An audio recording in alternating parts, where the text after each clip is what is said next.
de esta cuestión. Como la lógica de gestión, digamos, trabaja sobre los recursos. Y la función, yo la defino de esa manera. Es decir, el gestor lo que tiene que hacer es que esté todo listo para cuando hay que prestar un servicio, las cosas estén. Esta es un poco la idea. Y entonces, para hacer eso tiene que ir realizando ciertos actos administrativos. Por ejemplo, si hace falta que haya cierto tipo de materiales, tiene que comprar los materiales o proveerlos de alguna manera, obtenerlos de los depósitos. En fin, hay una serie de pasos, de actos de gestión que se van encadenando, ¿no es cierto? Entonces, esta era la idea básica de la lógica de gestión. Entonces, habíamos hablado de dos enfoques. De un enfoque administrativo, es decir, la lógica de gestión entonces es una lógica cuyo objeto de trabajo son los recursos y tiene las dos proposiciones, esta, la administrativa tradicional, donde se dice, qué sé yo, no hay diferencias sustantivas entre forma y contenido, entonces es suficiente cumplir con la forma, es decir, con la formalidad de la gestión, cumplir los actos administrativos tal como están normados para que el resultado se obtenga. Y la administración estratégica dice que es necesario prestar a ambas cuestiones, a la forma y al contenido. Este es un poco el...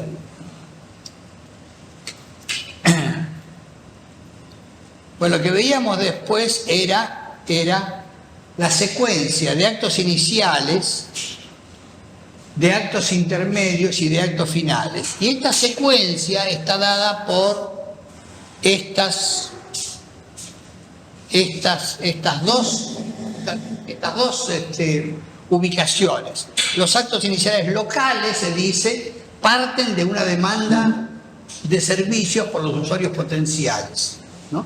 Y además hay actos locales de origen interno, estoy repasando ahora un poquito lo que la vez pasada, que son las decisiones acerca de estas ideas, nuevos servicios, programas o proyectos. En ese orden para las decisiones locales. Y las centrales son esas otras. Las demandas externas de decisión de política sectorial. Las diferencias es que en un caso la demanda externa es de usuario, en otros casos es una demanda de decisiones de política. Y se invierte el orden. Proyecto, programa o servicio, es un orden distinto al anterior. Y después hay una cosa que se llama ahí, lo que se llama ahí los with inputs, tomando el término inglés. Within quiere decir desde adentro y inputs quiere decir insumos. Es decir, insumos que surgen desde adentro de la administración, que serían las cuestiones centrales. Después, los actos intermedios son actos que se van concatenando a partir de un acto inicial. Y lo que se afirma ahí, que es cuando son actos normados o actos administrativos puros, son una secuencia en la cual no se genera poder, porque todo está normado.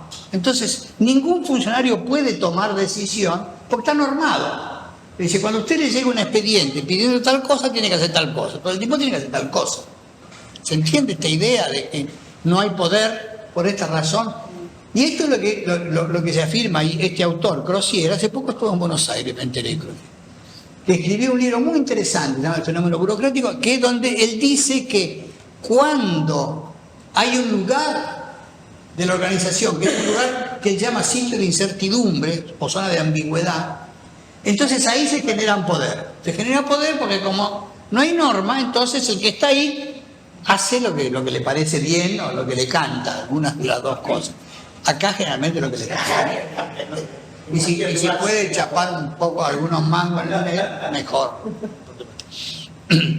Y en cambio están después lo que se conoce como actos subsidiarios, que son la consulta, que es algo que no está en la línea. La consulta es, en la línea de decisiones, alguien le pregunta a alguien que está al lado, che, ¿cómo se hace esto?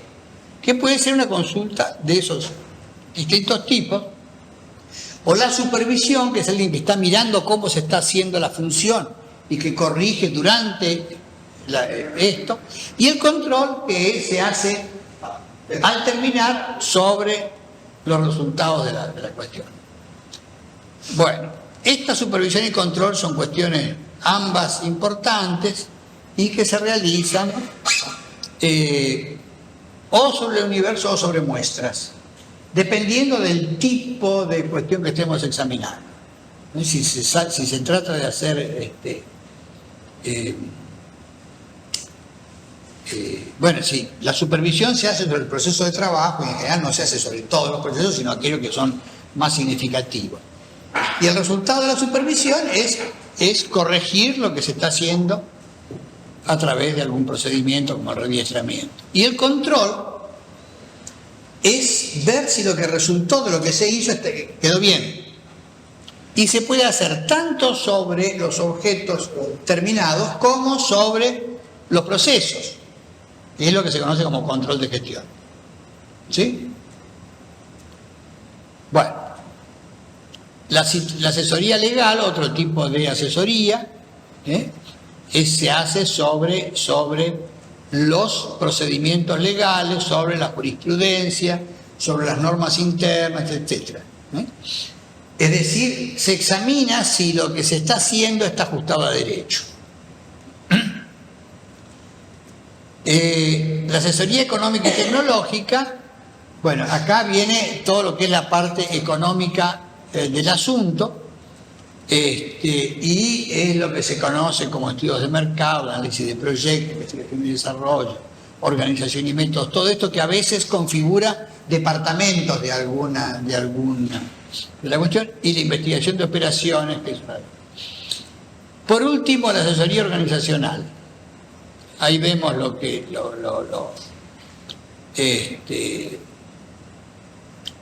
dice Luró. Bueno, la asesoría organizacional, como lo que se llama ahí intervención psi, resumiendo, cuando aparece algún rayado dentro de la organización, hay que ver qué se hace con él. Entonces viene este tipo de asesoría.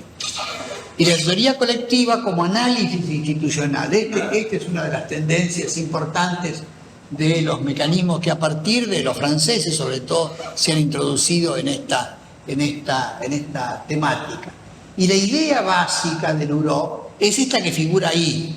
Él dice, el analizador sirve para eso que se menciona ahí, para provocar a la institución a que hable de sí misma, a que se manifieste y diga, esta institución es tal cosa, y funciona así y hace tal cosa y tiene esta misión y se comporta muy bien, etcétera, etcétera. Luró habla de 3 tipos de desviante. Él llama desviante a aquel individuo que se transforma en analizador, y habla del desviante ideológico, del desviante libidinal. Estos son términos del que usaba, ya se murió muy lamentablemente, y el desviante organizacional, que dice, esta organización es una mierda, de frente. Bueno, el tema, yo había hablado ya varias veces de que tiempos es una categoría analítica, y acá muestro en este cuadro la idea de los tiempos institucionales históricos, dando como tiempos institucionales los tiempos económicos o sociales y como tiempos históricos el pasado y el futuro. Tomo después la clasificación de Foucault, cuando habla de instituido e instituyente. Instituido es lo que ya está establecido. El matrimonio es una institución que está instituida en la sociedad. Y el instituyente, esto lo menciona específicamente Foucault en su Tratado de la Sexualidad, dice, es el matrimonio por consenso. Los 2 tipos que se juntan y se van a vivir juntos, sean o no de distintos sexos, no importa. Hay un artículo en Clarín de ayer sobre el tema, más o menos.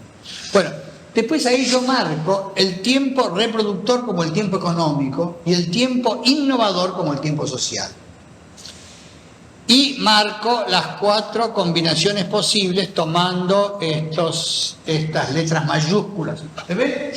No se ve en negro. Tendría que cambiar los colores. Bueno, lo que hay acá es tomar, acá marco el tiempo reproductor. Acá es la R mayúscula. Acá el tiempo instituido con D mayúscula para no confundir. Entonces, este es un instituido reproductor. Este es el más conservador de todos. Ya está hecho así y lo único que hace es reproducirlo a mí. Y se lo caracteriza como perteneciente fundamentalmente al tiempo económico y al pasado, porque esto es lo que fue hecho y para lo que sirve es para seguir. Vende cosas, produce, vende cosas para seguir haciendo lo mismo. No cambia nada. Después, el más heterodoxo, digamos, es este. Es el innovador, instituyente e innovador. Instituye, crea una cosa nueva e innova, hace cosas diferentes. Las dos cuestiones. Entonces, un tiempo social, ya, digamos, toma más contacto con los problemas de la sociedad. Y está, digamos, propuesto ese estudio. Y los otros dos intermedios, el reproductor y es instituido innovador, ¿no? Y después yo tomo la categoría de ahora, que es una categoría que utiliza Walter Benjamin. Walter Benjamin tiene en alguno de sus trabajos una cosa que se llama sus tesis acerca de la historia. Entonces acá es donde utiliza la categoría ahora y la define el ahora como el futuro del pasado y el pasado del futuro. Entonces le establece una continuidad muy fuerte, ¿no? en todas estas cuestiones. Bueno, y llegamos entonces a la lógica de organización, que es donde estábamos. Hasta ahí lo que vimos recién, un rápido repaso de la lógica de gestión que vimos el lunes pasado. No sé si vimos alguna otra cosa. A partir de aquí, la idea de lógica de organización. Si ustedes vuelven al primer gráfico, a la primera diapositiva que presentamos, ¿se acuerdan de esto? Yo decía, hay una lógica de la materialidad, y estas eran las características, en que esta lógica de la materialidad, el problema era el problema administrativo y la visión era una visión intraobjetal. ¿Se acuerdan de esto?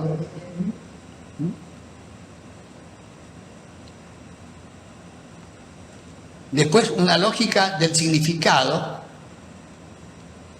que es la que corresponde al problema organizativo. La primera es la de gestión, la que vimos recién.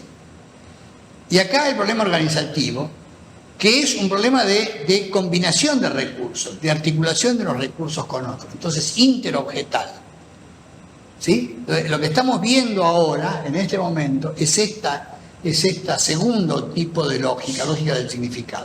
Después va a venir la lógica del sentido,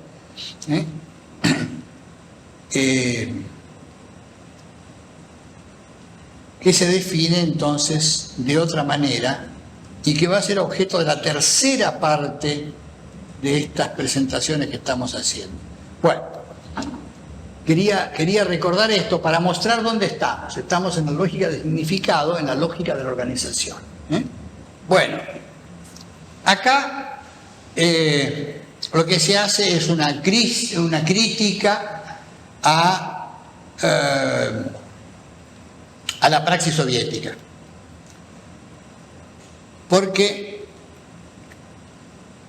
decía lo que se llamó el socialismo real, esto que nos ha costado tanto trabajo entender y mucho tiempo, y ha creado tantos problemas. ¿Por qué? Porque en la praxis soviética, la afirmación inicial que se hace es que si se eliminan si se hace la revolución, se eliminan las contradicciones básicas de la sociedad, las contradicciones antagónicas, y al eliminar estas contradicciones Lo único que queda por hacer es gestión. Es gestión. Hay un dicho que es que el socialismo es la administración de las cosas, digamos. Está dicho por los teóricos marxistas, algunos supuestos teóricos marxistas. Yo digo, algunas de las cosas que han hecho estos teóricos son realmente muy, muy malas, ¿no? Yo citaba la vez pasada el libro de Afanasiev, la Organización Científica. Bueno, es terrible ese libro, porque dice cosas así muy, muy absurdas, ¿no? Sobre todo a la luz de lo que pasó después. Yo digo, esta idea de que los problemas organizativos se resuelven con las normas de gestión elimina las múltiples determinaciones de lo concreto. Que es así, es una afirmación muy básica que hace Marx en su libro más epistemológico, que es la introducción a la crítica de la economía política.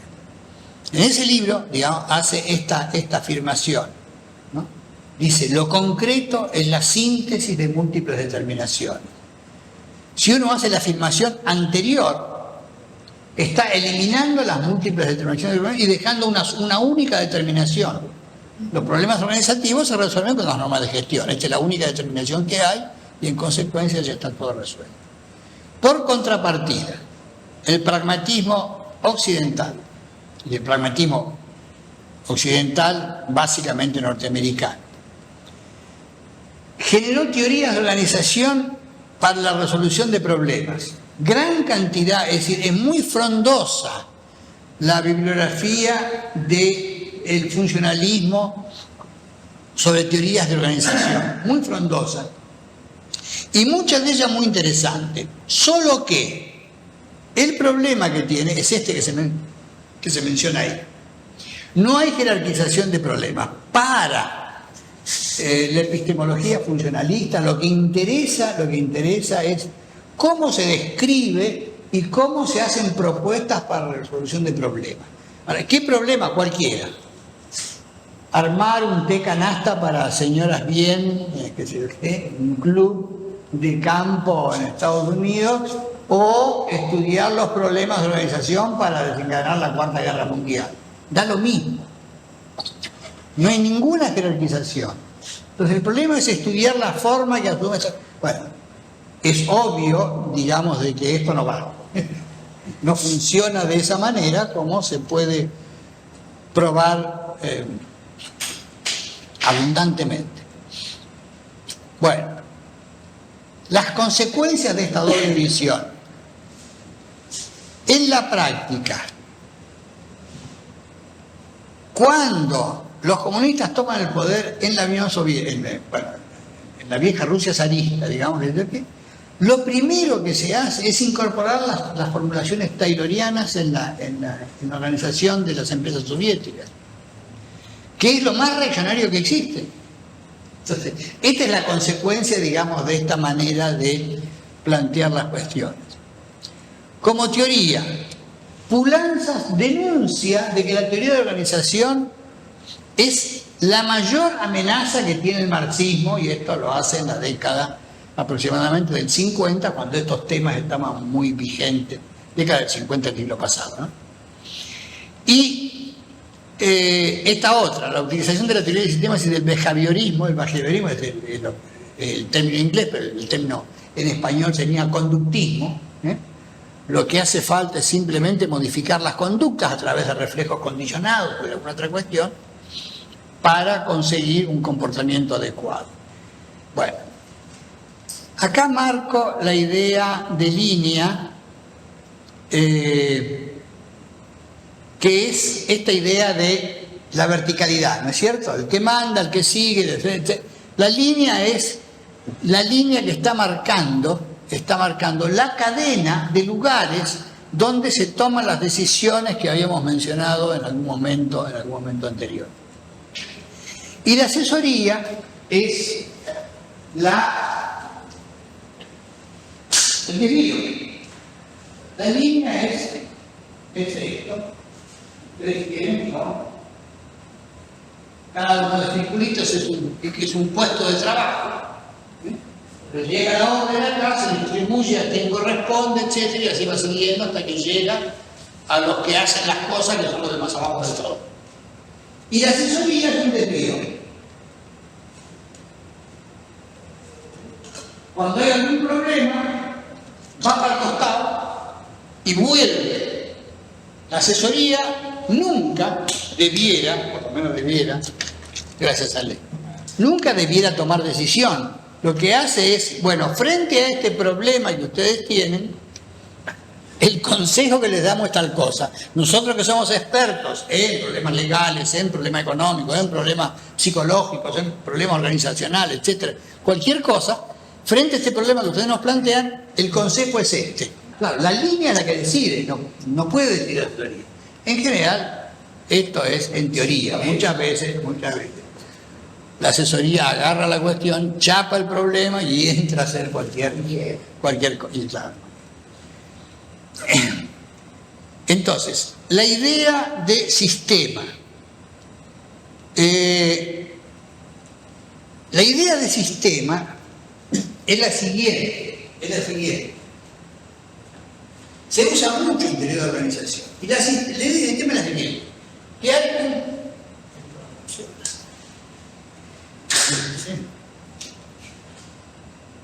el sistema es un procesador o caja negra, que lo llaman también, a donde llegan cosas desde afuera. Este es el sistema, este es el entorno del sistema. Llegan cosas de afuera, en general cosas de afuera que pueden interpretarse como formas de energía.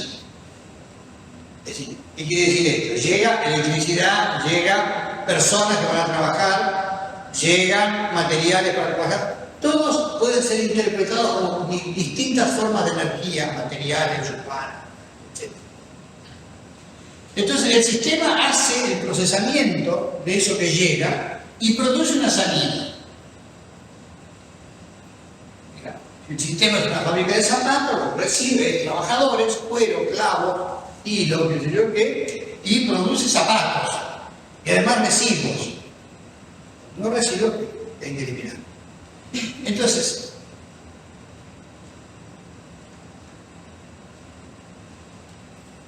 esta salida funciona también como entrada. He fracasado totalmente. Funciona como entrada.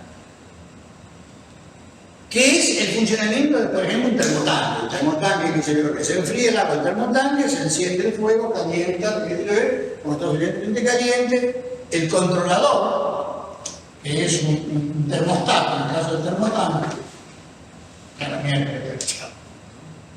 no funciona más. El controlador, entonces, cuando llega a una cierta indicación, se lo imagina, ¿no? Eso había todo lo que yo lo llevé. ¿Sí? Cierra la entrada y así funciona.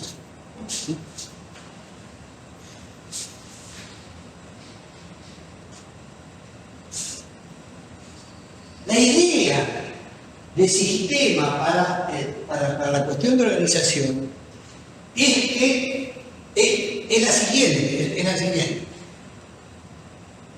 Yo digo que lo más importante del sistema es esta línea, este cuadradito que está acá, que es lo que separa lo que está dentro de lo que está afuera. Es decir, ¿qué es lo que está dentro del sistema, qué es lo que está fuera del sistema? ¿Por qué?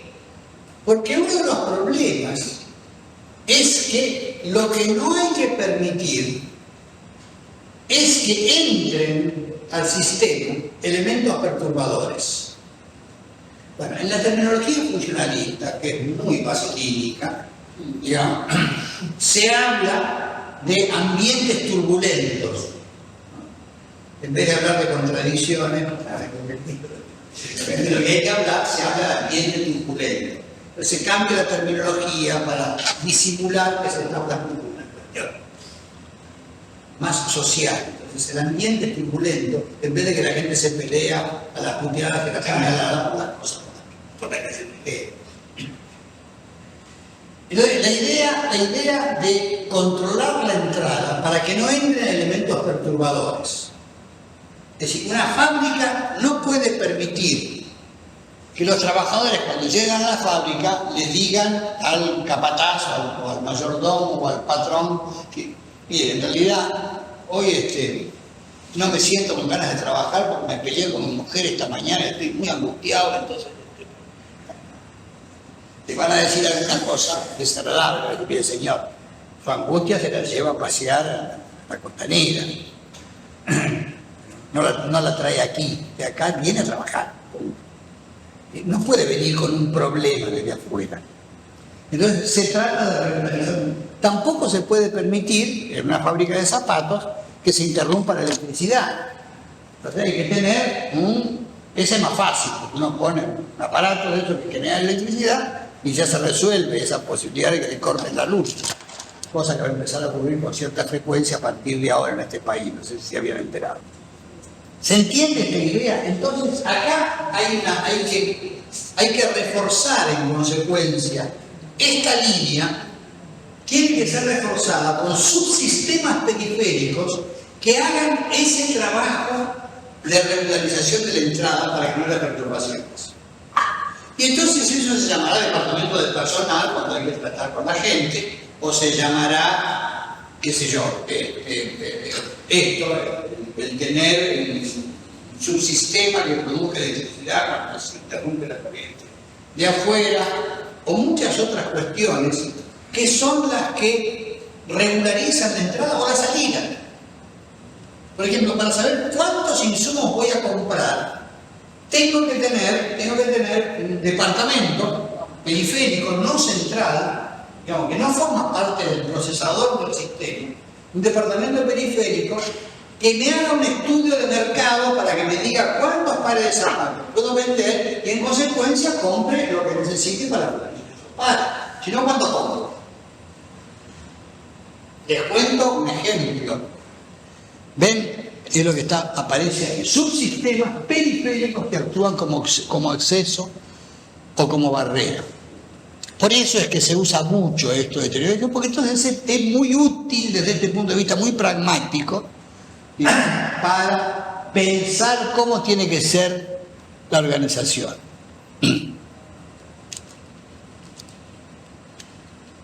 Veamos entonces las distintas formas de organización. Y esto de nuevo está tomado a partir de la pragmática funcionalista.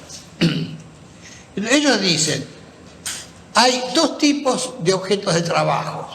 Objeto de trabajo es lo que me llega para ser procesado. Es decir, objeto de trabajo es algo que entra acá para ser procesado. ¿Sí? Entra al sistema. Pueden ser homogéneos o pueden ser heterogéneos, todos iguales o todos distintos. Ya, en principio, ¿no? Ahora, las formas de tratar a esos objetos de trabajo puede ser a partir de que existe un proceso normado o que no existe un proceso normado. ¿Se entiende? Yo puedo tener un manual de procedimiento para tratar ese objeto o puedo no tener un manual de procedimiento. Supongamos que nosotros somos musicoterapeutas. Entonces, tenemos manual de procedimiento para cuando nos llega uno de estos objetos de trabajo, que es un niño con trastorno de conductas, o qué sé yo, que no sé, vos podés contar qué es lo que reciben ustedes. Un chico autista, o qué sé yo. ¿Tenemos un manual de procedimiento para saber cómo hay que tratarlo? No, dudo mucho que lo tenga. Si fuéramos psicopedagogos, ¿cómo hacemos? ¿Son todos iguales? Entonces, ahí lo que se marca es cómo son las formas de organización correspondientes a estas dos características. Si los objetos son homogéneos y existe proceso normado, entonces la forma que corresponde es la forma burocrática. ¿Por qué? Porque es la forma más eficiente. Yo no tengo que preocuparme mucho por saber de qué se trata. Ya sé que todo lo que viene es igual a lo que vino antes y a lo que va a seguir después. Y además sé cómo se trata. es el ejemplo clásico en salud de servicio de partos de mujeres con embarazos normales. Es decir, todas las mujeres que vienen con, qué sé yo, el embarazo a término, todas siguen un procedimiento normal, bla, bla, bla, bla, bla, a menos que la tenga que sacar porque aparece una anomalía. El resto es facilito, sé cómo entra, sé cómo sigue, etcétera, etcétera. Cuando hablo de objetos de trabajo homogéneos, pero sin proceso normado, sin manual de procedimientos, tengo una forma de organización artesanal. Es decir, la que corresponde es una forma de organización artesanal. ¿Por qué? Porque yo sé que siempre trabajo con arcilla, pero una vez hago un vaso, otra vez hago un plato, otra vez hago un caballito, otra vez hago no sé qué, un florero, etcétera, etcétera. Es decir, trabajo siempre con el mismo material, el mismo objeto, pero en cada caso tengo que introducir variantes sobre cómo hago lo que tengo que hacer. El otro caso intermedio es objetos heterogéneos en los que sí existe proceso normado. Y esto es lo que hacen los ingenieros. Una vez le piden un motor fuera de borda, que fabrica un motor fuera de borda, otra vez le piden una máquina para destapar botellas de Coca-Cola. Ahora, lo que pasa es que siempre utilizan las mismas pautas, tienen un procedimiento que está estandarizado sobre cómo se tratan estos problemas. Que resistencia de materiales, que no sé qué cosa, que palancas, que mecánica, no sé cuánto, bla, bla. Y entonces se puede establecer. Y por último tenemos la forma de organización creativa, que es esta que decíamos al principio, el musicoterapeuta que recibe, qué sé yo, que objetos todos diferentes y que no tiene proceso normado. Ahora se dan cuenta que en estas condiciones,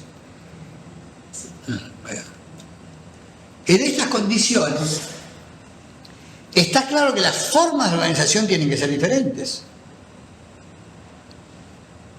¿Por qué?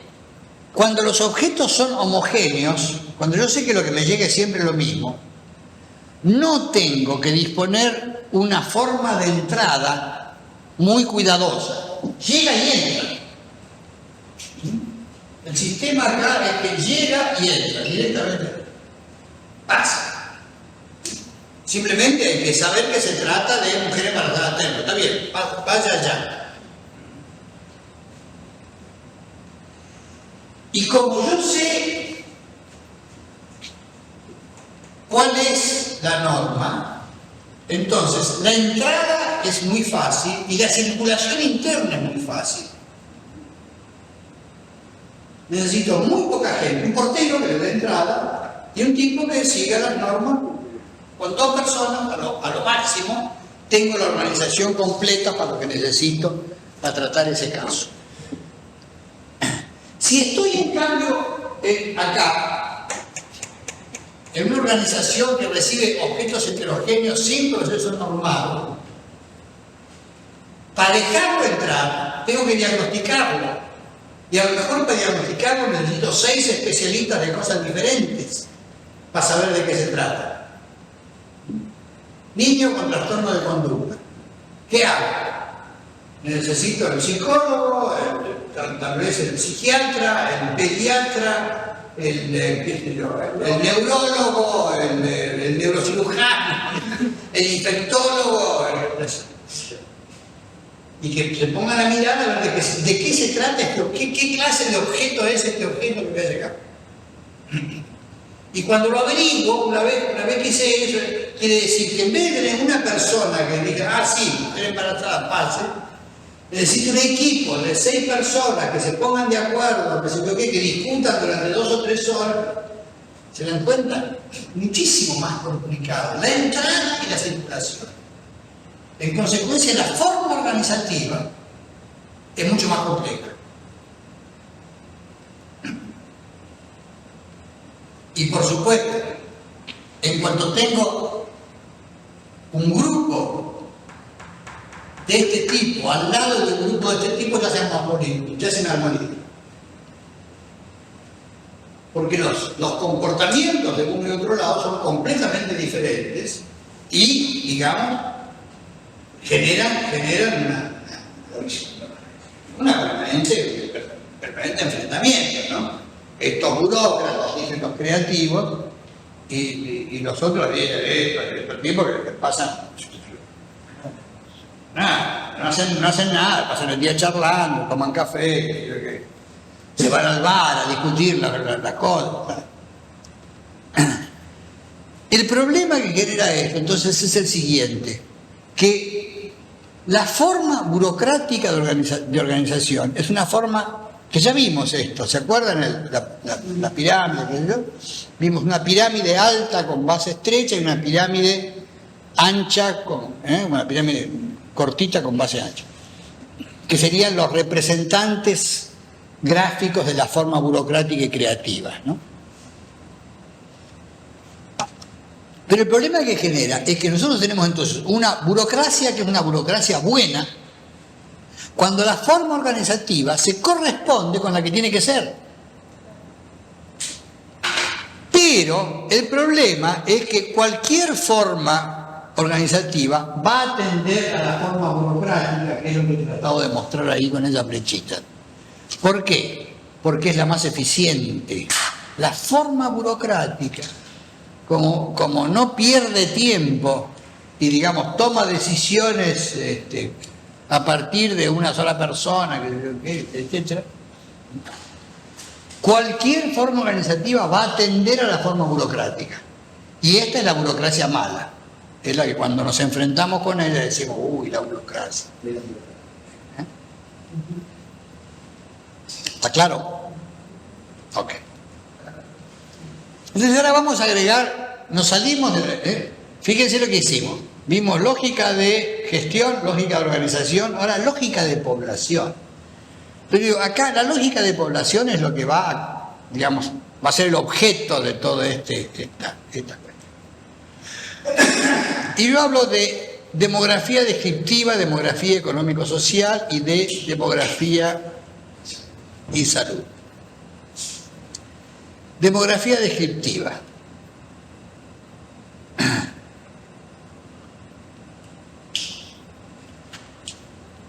Cuando uno hace demografía descriptiva, lo que hace es contar personas. En general, cuenta las personas, y cuando se da una cifra de población, tal año había tantas personas, se da la cifra para el 1 de julio del año. Es decir, se da la cifra correspondiente a la mitad exactamente a la mitad del año. ¿Sí? Ese es el momento en que se describe. Bueno, la segunda cuestión que se da es la tasa de variación. Y ahí yo he notado variable de flujo. Porque la primera variable, el número de personas al 1 de julio del año, es lo que se llama una variable de acumulación. Entonces hay que conocer que hay dos tipos de variables. ¿Qué quiere decir? Quiere decir lo siguiente: si yo tengo un tanque con agua, el agua que está acumulada en el tanque es mi variable de acumulación. Yo digo, tengo tanta agua en el tanque, o en la reserva, o en lo que fuera. Si después mido lo que sale del tanque con el caño, digo, por este caño sale tanta agua por segundo, por minuto, por hora, por lo que fuera. Esta es una variable de flujo y esta es una variable de acumulación. La cantidad que hay en un momento del tiempo o con qué velocidad sale el agua. La entrada de esta acumulación del número de personas al 1 de julio son los nacimientos y la inmigración. La población crece de esa manera. Las salidas son las muertes y la inmigración. Y una cuestión fundamental es la estructura de edades, es decir, la pirámide demográfica. Junto con la composición por sexos. Ustedes saben que la pirámide demográfica Cuando uno tiene una pirámide demográfica, lo que hace es dividirla así y dice grupos de edad, de un lado, hombres de un lado, mujeres de otro. Esa es la idea. Bueno, veamos ahora lo que se llama acá la cuestión de los niveles. Que se agrega en el periodo neto quiere decir el crecimiento, quiere decir que están descontados los que salen por alguna razón, los que se mueren, etc. En relación a la existencia en un momento de ese periodo. ¿Se entiende? ¿Cuántos aumentaron en un año divididos por los que había a mitad de año? ¿Sí? O en términos matemáticos, la derivada de la curva de población a lo largo del tiempo. Para los que... El segundo nivel es la pirámide de edades según intervalos y tasa de variación de cada intervalo. Eso. ¿Cómo varía cada uno de los intervalos? ¿Qué es lo que nos va a ir marcando? ¿Cómo va a ir cambiando esa estructura? Y la división de la pirámide por sexo. Bueno, la tasa de crecimiento de la población. Ahí está la formulita, la población actual menos la población anterior dividido por la población anterior. Esa es la tasa, ¿no es cierto? Este año hay más que el año anterior, eso fue el crecimiento dividido por la población anterior, me da la tasa con la cual creció. O lo que es lo mismo, nacimientos más inmigración, menos muertes, menos emigración sobre población anterior. ¿Sí?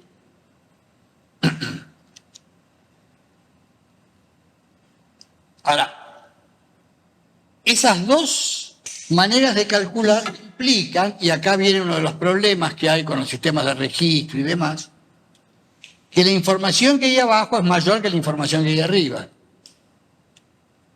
¿No es cierto? ¿Cómo? Si yo tengo la segunda formulita, nacimientos más inmigración, menos muertes, menos emigración sobre población anterior, mi sistema de registro tiene que registrar todo eso. En cambio, en el caso anterior, no.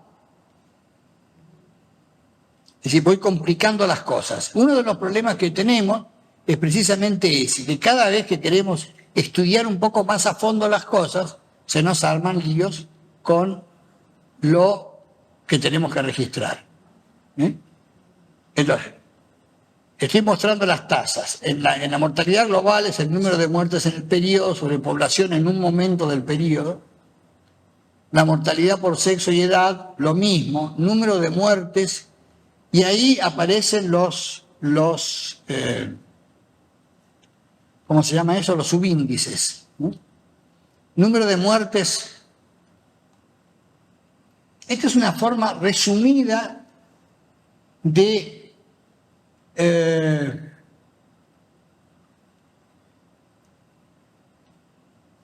una forma sintética de expresar una clasificación por sexo y edad. Cada una de estas variables, número de muertes sub IJ, se lee eso, sobrepoblación sub IJ, cada una de esas variables es una matriz. Sub IJ quiere decir esto, quiere decir masculino, femenino, con nacionales que consideren convenientes. Cada una de esas variables, ¿sí? Y hay que prestar atención acá, lo vamos a ver enseguida, a las dimensiones que vamos incluyendo. Lo mismo para la natalidad global, es decir, correspondiente a la mortalidad global, número de nacidos vivos en el periodo, sobre población en un momento. ¿Está bien? No estoy diciendo macana, ¿vale? Está bien. Natalidad por sexo, está el número de nacidos vivos de sexo femenino sobre población. No, acá está al revés.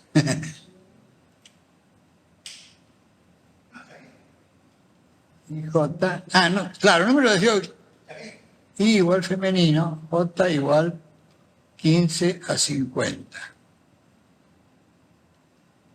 Sí, pero esto es número de nacidos vivos.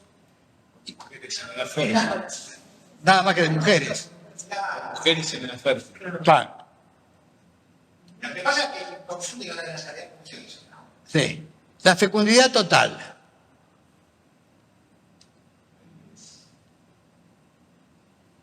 Ahí está. La fecundidad es el número de nacidos.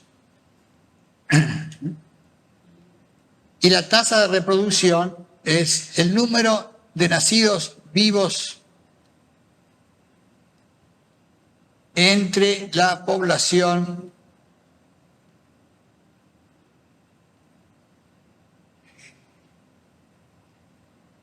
femenina en edad fértil. Tasa de reproducción.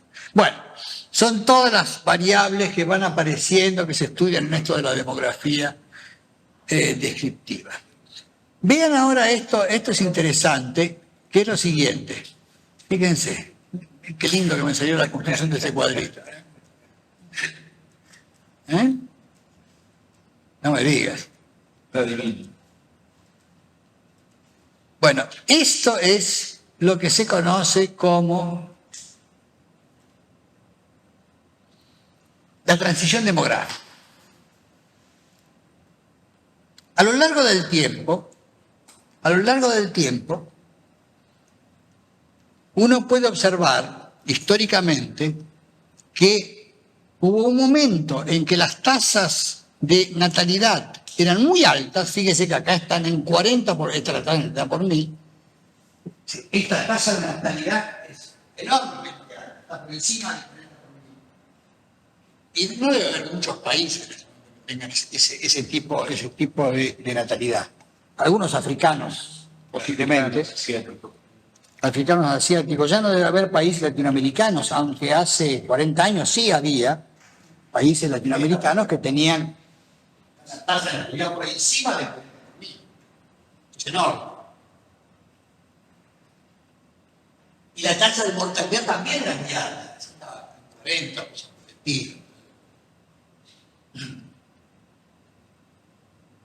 y entonces lo que ocurre es que cuando empieza a mejorar la cosa, la tasa de mortalidad cae. Y cae primero que la de natalidad. Cae rápidamente, en poco tiempo, y baja a tasas de 15, 12. Después sigue así. En cambio, la tasa de natalidad tarda más en bajar, hasta que comienza a bajar. Después mantiene una diferencia. Todo este periodo es lo que se llama el periodo de la transición demográfica. Pues entonces, como la tasa de mortalidad ya bajó y la tasa de natalidad sigue alta, hay un enorme crecimiento de población.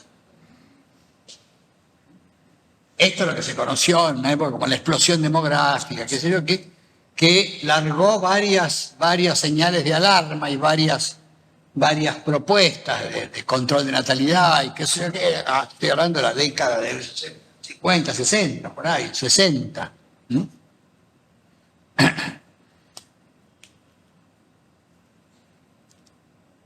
Lo que aparece aquí son cómo son las pirámides demográficas que corresponden a cada uno de los periodos. Fíjense la diferencia. Es decir,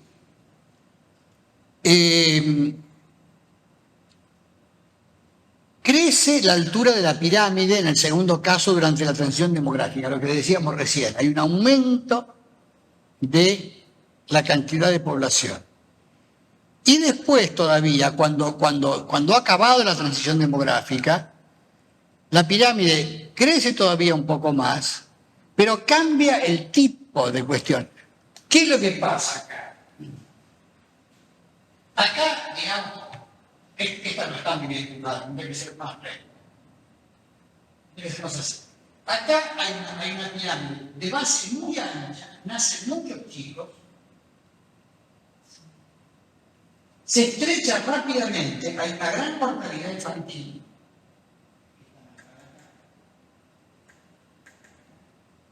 y la pirámide en consecuencia es baja. Acá habría que haber hecho esto un poco más derechito.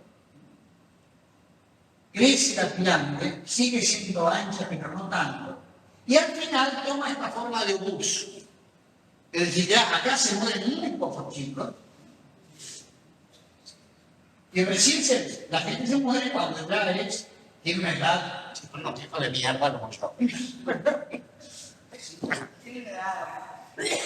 ¿Está claro?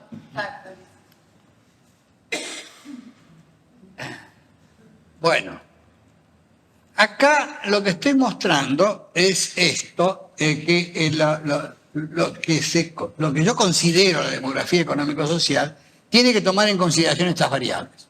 Los aspectos territoriales, los aspectos migratorios, los aspectos regionales, las mortalidades por causa, la natalidad según nupcialidad u otras variables que se puedan... Ahora ya esto no corre más.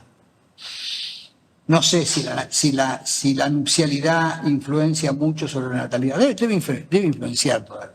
Pero estos serían los aspectos que tienen que ver con eso. Lo territorial. La distribución en el espacio geográfico. Lo que aparece acá es lo siguiente, que hay espacios urbanos centrales y espacios urbanos periféricos. Esto lo sabemos perfectamente. Digamos, acá estamos en un espacio urbano central, ¿no? Pero hay también espacios urbanos periféricos, los pequeños pueblos, inclusive las zonas más alejadas de lo que son estos espacios urbanos centrales.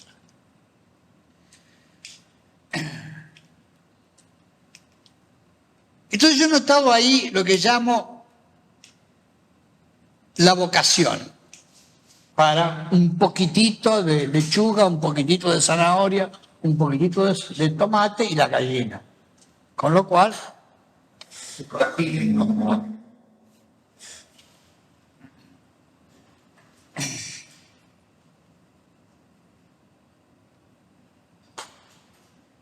y en el espacio urbano periférico hay una mezcla de consumo y autoconsumo. Ahora, lo que se afirma ahí es que hay dos tipos de problemas, que es el acceso y la comunicación,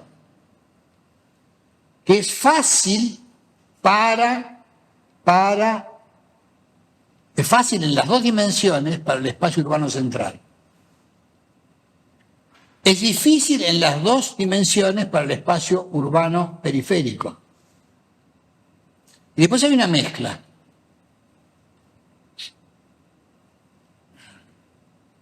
Es decir, la comunicación es fácil en los espacios urbanos en general y el acceso es fácil en los espacios centrales. Y en cambio es difícil para la comunicación en los espacios rurales y el acceso es difícil para los espacios periféricos. Bueno, piensen en todo caso en cómo llegamos en colectivo a las 3 de la mañana a González Catán. Ahí te quiero ver. ¿Eh? Claro, por eso digo. Entonces, esto es lo que estoy mostrando, digamos, para la idea del acceso difícil. A pesar de que es un espacio urbano, uno puede considerar un espacio urbano, como es urbano periférico, el acceso es difícil. ¿Cierto? Bueno, este es entonces. Yo puse ahí relativamente fácil o difícil porque hay variables. Pero esta es un poco la idea de la cuestión territorial referido a él. Después viene lo migratorio y lo regional. La migración hacia adentro y hacia afuera.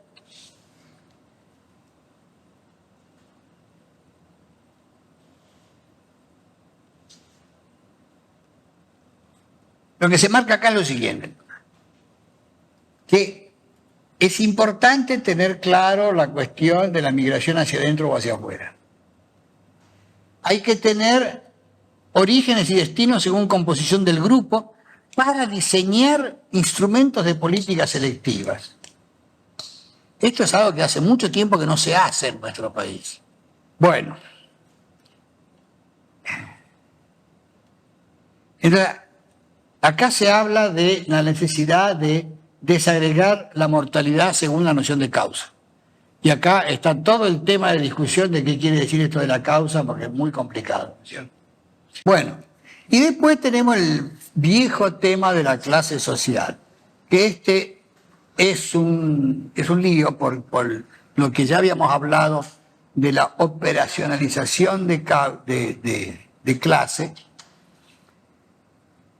Pero lo que se dice acá es que permitiría establecer un nexo explicativo entre los diversos aspectos demográficos. A esto se han ocupado investigadores como Braille, que vos citabas hace un rato, donde hay un esfuerzo considerable en estudiar la relación de estos temas con la clase social, y otros autores también. Y entonces lo que dicen algunos autores es esto, ¿no? De que hay diferencias significativas entre las clases sociales respecto a las formas de reproducción, es decir, a esas tasas que habíamos mencionado antes, y también a las formas de enfermar y de morir. Hay un autor argentino, sociólogo, que vive en México actualmente, que se llama Mario Brosman, que escribió un libro muy interesante que se llama Cómo se vive, se muere. Ahora, la relación de la demografía con la salud es bastante obvia, ¿no? Entonces acá lo que se afirma es que el objeto de trabajo de la política de salud surge de esta dinámica, que se expresa como natalidad y mortalidad. Sus indicadores: tasa de fecundidad total, incidencia, prevalencia, letalidad, desagregados según las extensiones que correspondan. No te rías, Alex. Y la afirmación que se destaca ahí es esa: la manera en que lo demás se transforma en problemas de salud justifica los enfoques de la programación. Es decir, esta es la afirmación taxativa que es. Es decir, se programa, es decir, la programación está en relación con esta temática, fundamentalmente, a través de la manera en que lo demográfico se transforma en problemas de salud, que tiene que ver con cómo es afectada la demografía de acuerdo a estas condiciones sociales que hemos estado viendo hasta aquí.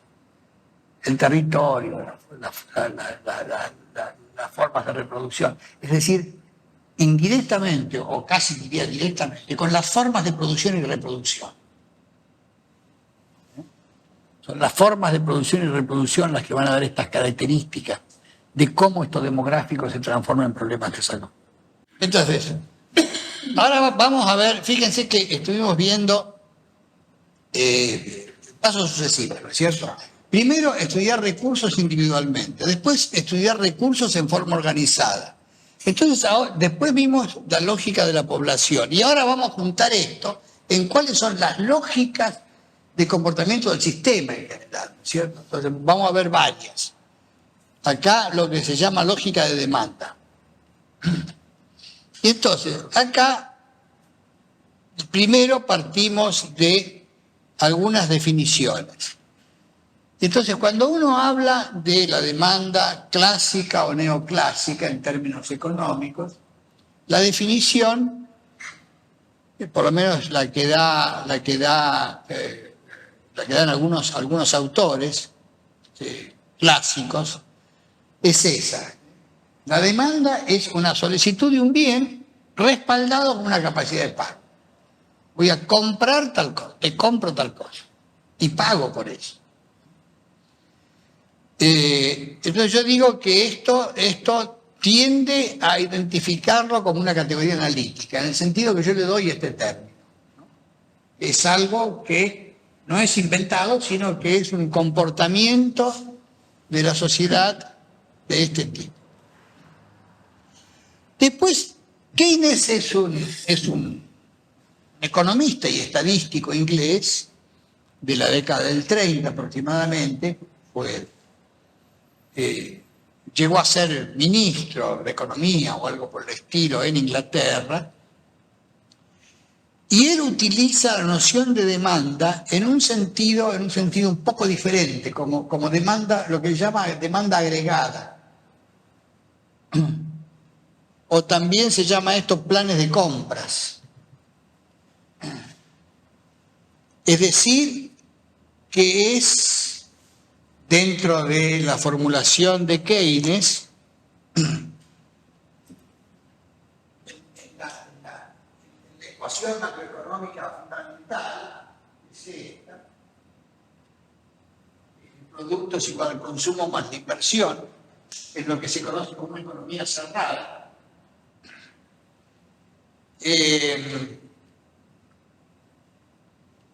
La demanda agregada es este lado del consumo más la inversión. Y son los planes de compra del conjunto de la propiedad. Es decir, que en economía se da mucha importancia a, no es exactamente la formulación matemática, como sería esta, sino a cuál es el lado de la ecuación que se toma más en consideración. Porque el producto es lo que la economía ofrece como bienes y servicios que están a disposición de los que quieran comprar. Y esto es lo que se llama la demanda agregada, en los términos de Keynes. Y es muy importante en este sentido, porque la pregunta que se hacía Keynes cuando plantea ustedes quieren agregarle a esto, transformar esto que es una economía cerrada, se transforma en una economía abierta.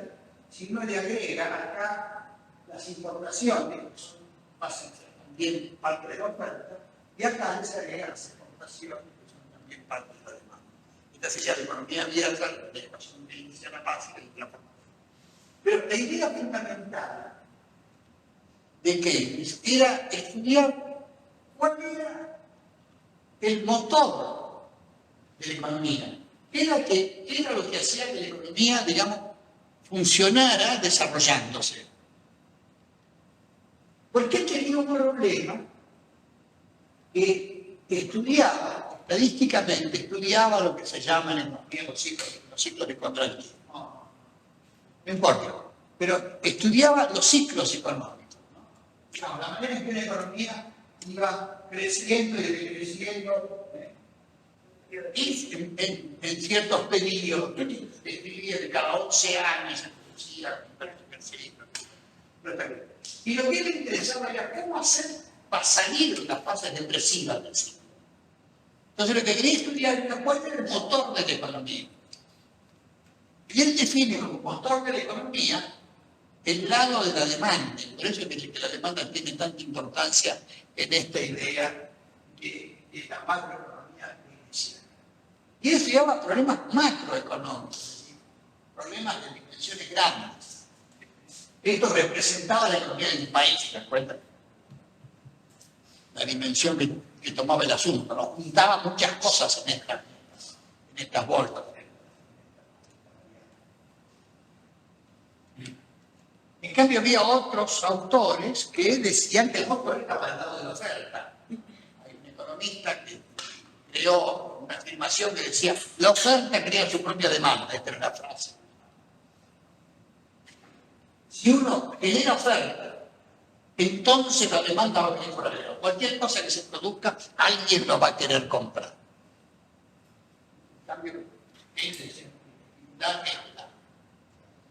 y para estimular este lado, lo que proponía Keynes era, y por eso que ahora el tema de la economía keynesiana vuelve a surgir con mucha fuerza en ciertos grupos acá en el país, en Estados Unidos también, pero en nuestro país, sobre todo, hay muchos grupos que están hablando de Keynes ahora. ¿Por qué hablan de Keynes? Por esta razón.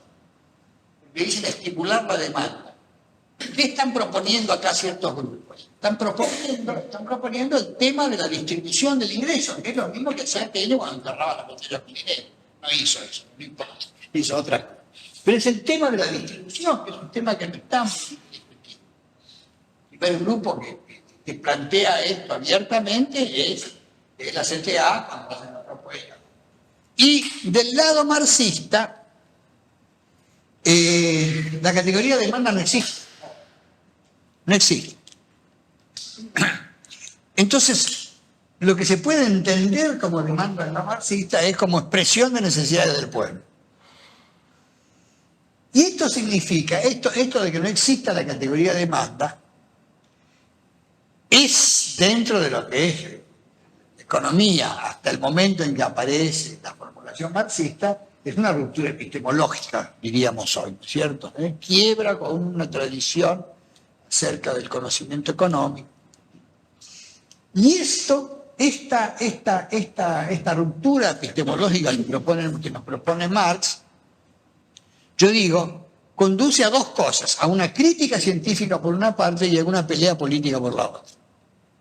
Estas son las dos consecuencias.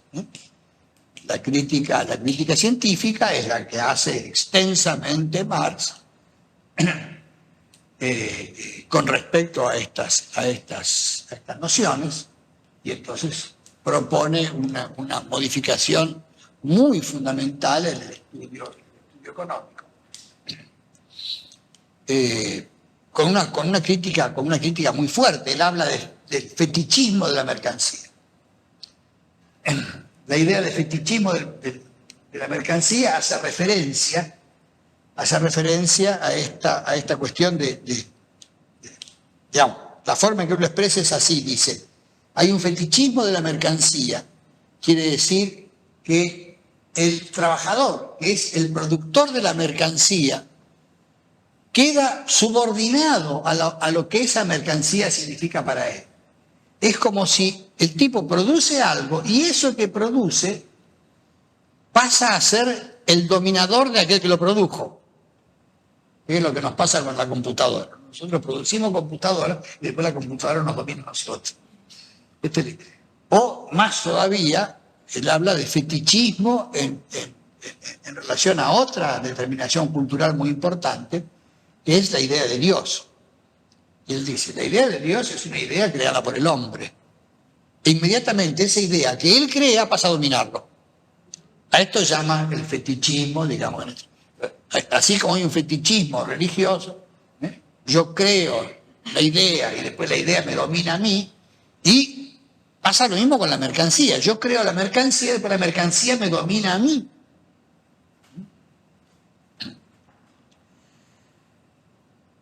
Y entonces, bueno, frente a esta crítica muy dura que hace Marx, muy fundamentada extensamente, por supuesto, en sus libros, los importantes libros que escribe, desencadena esto a una pelea política. Bueno,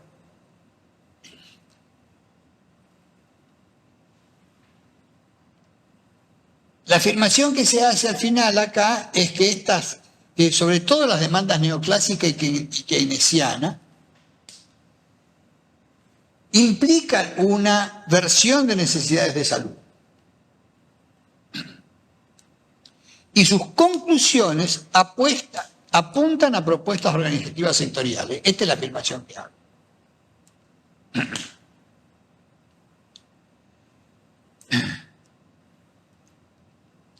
¿Por qué contiene una versión de necesidades de salud? Porque yo no voy a demandar algo si no necesito resolver un problema.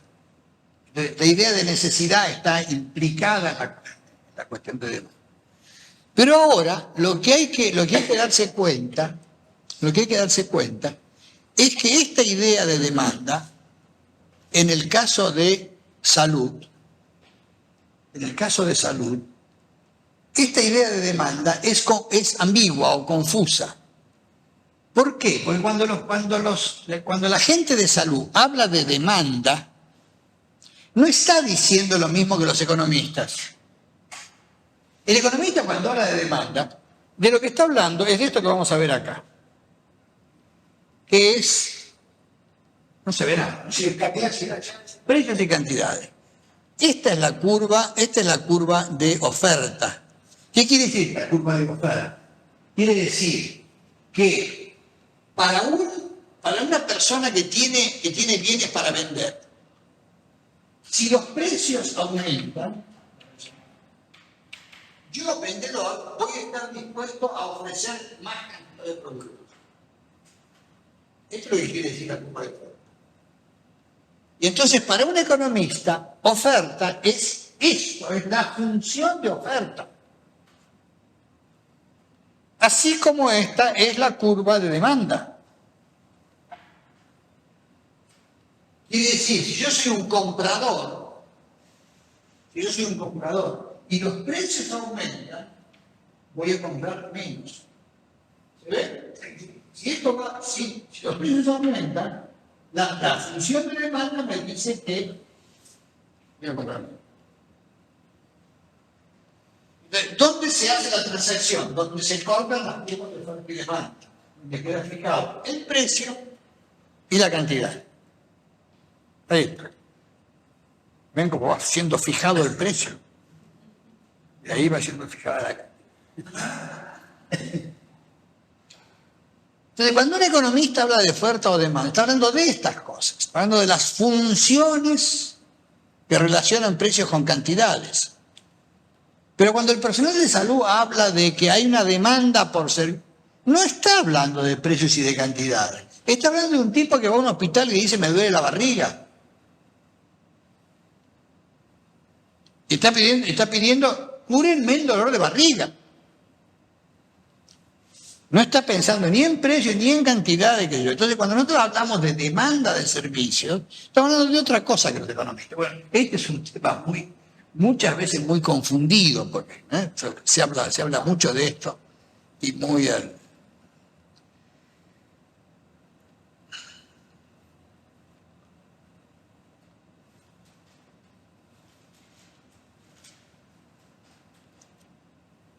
Entonces, lo que se marca ahí es lo siguiente, que hay una continuidad entre la idea de demanda en Keynes con la idea de demanda neoclásica.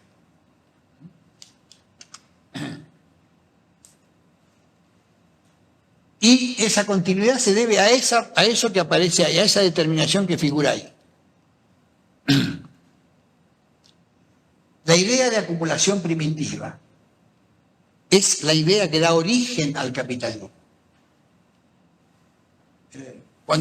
¿Cómo se origina el capitalismo? Con esta idea, con esta cuestión de acumulación primitiva, que quiere decir lo siguiente. Quiere decir que en algún momento, digamos, mientras se está terminando el periodo feudal, comienzan a aparecer estos fenómenos, comienza a aparecer una clase social que comienza a apropiarse de ciertos factores de producción, fundamentalmente de la tierra, en su origen. Entonces se produce un fenómeno en Inglaterra que se llamó enclosure, es decir, encerramiento, cierre. ¿Qué hicieron? Alambraron los campos. Los campos que eran de acceso para todo el mundo, de repente vino un señor y dijo, yo tengo un título de propiedad que me lo dio el funcionario que está ahí en Londres y qué sé yo qué, esta tierra es mía, la voy a alambrar. Alambra la tierra, la cierra y expulsa. Este es el proceso que se llama de acumulación primitiva. Acumulación primitiva porque es lo primero que comienza a ser acumulado y que va a dar origen entonces a todo lo que es el desarrollo posterior. Es decir, el tipo que trabajaba ahí, que tenía una vaca y que llevaba ahí a pastorearla, o las cabras, lo que fuera yo, de repente no tiene tierra para llevar sus animales. En consecuencia no tiene más remedio que mudarse a la ciudad, dejar su tierra, dejar el lugar donde vive, mudarse a la ciudad y conchavarse o comenzar otro tipo de trabajo. Esto da idea de este proceso que termina con la industrialización. Pasan algunos años y se instalan las fábricas en las ciudades y los obreros, aparece esta idea del obrero colectivo. Es un obrero que está metido en un taller, en vez de estar en un campo con las cabras, está en el taller con otros obreros fabricando las cosas de una manera diferente. Entonces, cuando aparece este fenómeno, Entonces aparece esta idea de la continuidad, lo que es la demanda neoclásica, esta compra de un bien respaldada por una capacidad de pago, con esta idea de la demanda agregada. Ya lo veré hace mucho tiempo. Se reclaman planes sociales. ¿Qué son estos planes sociales? Son planes de consumo colectivo. ¿Cierto? Se está diciendo, miren, lo que nosotros queremos es que el gobierno le cobre impuestos a los ricos y con ese impuesto preste servicios de salud. Este es un consumo colectivo o de educación, o qué sé yo, o haga comedores o alguna cosa por el estilo. Es decir, cuando se habla de planes sociales, estamos hablando de consumos colectivos que el gobierno hace y que lo pone a disposición de la gente que lo necesita. Este es un plan social. No hace una cosa privada, que digo que está, digamos, en otra cuestión. Pero estos consumos comunes que el gobierno realiza son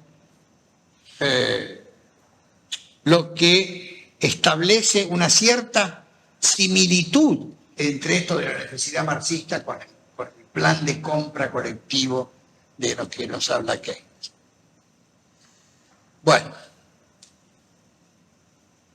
y acá lo que yo planteo en esta parte es la idea de que la demanda de salud neoclásica expresa una existencia real de una necesidad o un deterioro en la manera de andar en la vida, para usar otra categoría que se utiliza mucho en la cuestión de salud, ¿no?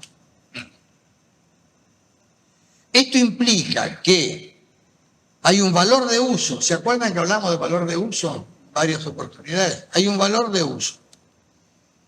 Y esto quiere decir que la existencia real de necesidad no es igual a la existencia de necesidad real. ¿Qué quiere decir esto?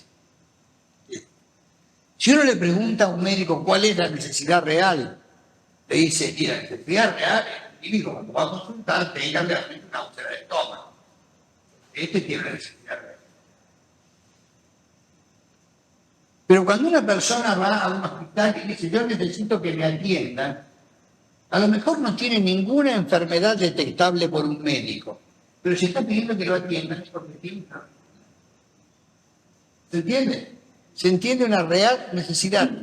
Por eso hago esta afirmación. Porque el tema de necesidad está también bastante mal tratado cuando uno habla.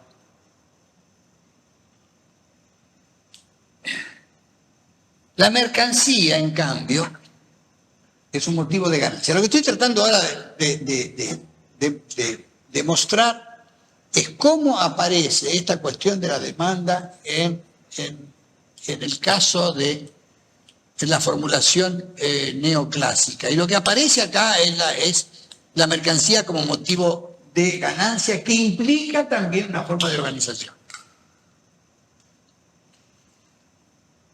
Y estas formas de organización van a generar el dilema, uno de los dilemas clásicos, que son los costos crecientes. En la demanda keynesiana, aparece el consumo privado más los gastos de gobierno. Estos dos componentes. En conjunto son los planes de compra. Planes de compra son este consumo. Yo lo puedo dividir en consumo privado y consumo de gobierno. Estos dos tipos de consumo van a tener un distinto peso en distintos países. Y lo que se trata de mostrar ahí es que la cuestión de que la salud sea pública o que se privilegie la seguridad social, que es una forma de semi-privatización en muchos casos, no va a tener el mismo significado en un país pobre que en un país rico. Y esta es otra de las razones por las cuales hay que tener mucho cuidado cuando se intenta decir, pero miren que la seguridad social funcionó muy bien en Alemania. o funciona muy bien en tal lado. Miren, Canadá, miren qué buen sistema de salud que tiene. ¿No es cierto? Entonces, este es el cuidado que yo digo, hay que tener, hay que siempre pensar en cuál es mi necesidad de contextualización histórica. Bueno, está bien. ¿Por qué en Canadá las cosas funcionan así? ¿Por qué en Europa funciona de esta manera la seguridad social y acá no? Tienen pesos muy distintos estos componentes y significados muy distintos, según el país sea pobre o rico. Si todos fuéramos ricos, a mí no me importa tener un sistema privado de salud, si todos pudiéramos comprar lo que necesitamos en su momento. Digamos, no soy absolutista en el sentido de que no, tiene que ser siempre público. No sé, a lo mejor si fuéramos un país muy rico y hubiera una buena distribución pareja del ingreso, a lo mejor la cosa. No sé cómo es Suecia, pero supongo que tiene un buen sistema de seguridad social también. Pero es distinta la significación, digamos, cuando uno puede acceder a través de ciertos mecanismos o cuando se necesitan esos mecanismos se queda fuera. Acá la exclusión es terrible. La exclusión es condenar a un tipo a morir. Y en consecuencia es una necesidad el que haya una posibilidad de incorporar a estos grupos que quedan excluidos. Bueno, conceptos de necesidad y riesgo. Entonces, vuelvo a la idea de necesidad. Entonces, ahí doy dos expresiones. Necesidad total es la necesidad expresada para la no expresada. Si yo puedo tener una necesidad y decir, tengo esta necesidad de salud, o puedo tener una necesidad de salud y no decir nada y callarme la boca. Que yo es lo que trato de hacer siempre, porque si no me enfrento con el médico. Complicado. O puedo tener una necesidad y percibirla, pero puedo también no percibirla. En este momento yo puedo tener, por ejemplo, un cáncer en el cerebro y no haberme dado cuenta todavía. En un momento. La voy a percibir, todavía no la percibo. Y por supuesto, expresado no quiere decir percibido. De manera que hay percibida, expresada y no expresada, y lo que se llama iceberg clínico, ¿conocen esa expresión? ¿No? Bueno, el iceberg clínico es la idea del iceberg. Es un hielo que tiene una parte que sale de la superficie y una parte sumergida.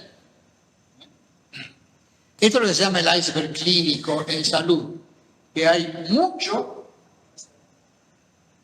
que está, mucho que se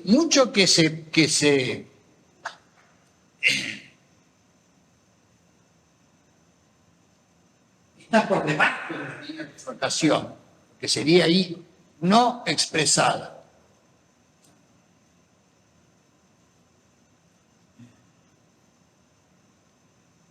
Lo que aparece y lo que no aparece. Lo que se percibe y lo que no se percibe. Ahí se define el iceberg clínico como la unión de la no percibida más la no expresada.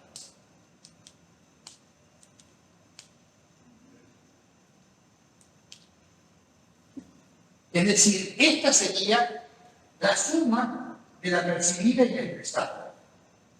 Y esta, la parte sumergida del iceberg clínico, es la no percibida más la no expresada. ¿Sí? Idea de necesidad. Idea de riesgo. La idea de riesgo es la probabilidad alta de sufrir una pérdida de capacidad. Acá no sé si está claramente expresado, pero la idea de salud está ligada con la idea de capacidad. Ustedes saben que es muy difícil dar una definición de salud. Y las definiciones que hay en general son la definición de la OMS, perfecto estado de bienestar, etcétera, etcétera, es criticable por las razones que ya hemos dicho, ¿no? Nadie tiene un perfecto estado de bienestar físico, mental y social, de manera que no tiene muchos, Claro, pero en cambio Canguilhem dice que la salud es una manera de andar en la vida. Una manera de andar en la vida. Entonces va a ser diferente para diferentes. Todos tenemos alguna manera de andar en la vida. Entonces, esta manera de andar en la vida, o una cierta manera de andar en la vida, es lo que para un individuo es sano. Y que no tiene por qué ser la misma para diferentes individuos. Pero, nosotros definimos salud en su momento como una capacidad, como una suma de potencialidad. Y lo del riesgo sería una probabilidad de sufrir una pérdida de capacidad. Puede ser exterior a quien lo corre o de responsabilidad de quien lo corre. Si yo puedo correr riesgos porque me atropella un auto en la calle, por culpa del conductor, no por culpa mía. O puedo correr un riesgo porque soy un fumador empedernido como Alejandro, por ejemplo, ¿no? Catástrofe. Ese es un riesgo que él está corriendo, pero que es de su responsabilidad. ¿Cierto? Sí, sí me vio. Pero no soy empedernido. Bueno, y puede tener esas características. Puede ser un riesgo biológico, un riesgo cultural, un riesgo social o una situación geográfico-natural. Ser esquimal y vivir en un iglú no debe tener algunos riesgos, me imagino, etcétera. O riesgos biológicos de muchas naturalezas o culturales, de fumar, etcétera. O social, como por ejemplo tener un empleo que no le alcanza para uno para comer, por ejemplo. Acá la afirmación que se hace es que todas estas categorías que hemos estado viendo, demanda, necesidad y riesgo, no son categorías analíticas, sino conceptos operacionales. Es decir, no son explicativas. No explica esto. No explica qué es lo que pasa en salud, pero puede ser útil para manejar el comportamiento de las personas frente a los servicios de salud, para dar respuestas adecuadas.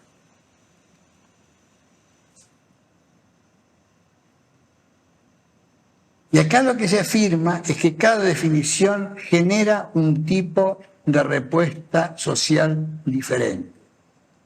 En la demanda clásica, el supuesto demandante no sabe qué es lo que demanda.